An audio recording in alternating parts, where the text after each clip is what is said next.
Ayan po mga Lodi. So day 3 mo ta. Day 3 na po tayo ngayon. So hanggang dito na po kami. So, ayan po yung binungkal. So doon po sa medyo maugat na yan. Medyo malapit na sa katotohanan. Ayan. Ayan po.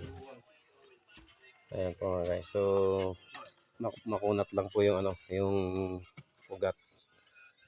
Pero konting-konti na to. So mapapatag na po.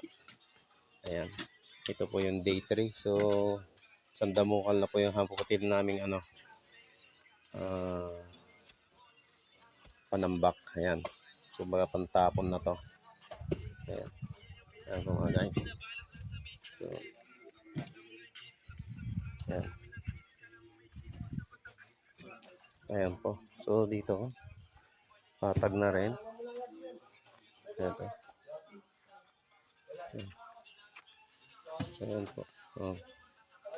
So ito medyo maugat din tong portion na to. Itong binabarita po ng dalawa nating kasama. Ayan. Ayan po mga guys. So ito po yung nagawa natin na ng D3. Ayan. Ayan po. So sa tulong-tulong po mga Lodi.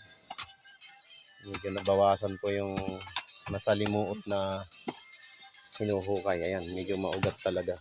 Tapos may bato-bato pa. Ayan.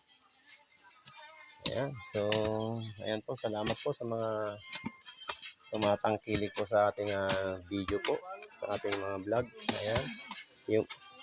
Yung mga gusto pong magpa-landscape, magpa-maintenance, trimming. Ayan po. O ano pa man. Ayan mga guys. So, konting-konti na lang. So, ayan dito po, medyo konti lang yung babawasin naman. Ayan, para pumantay po doon. Ayan. Ayan po mga guys. Thank you very much.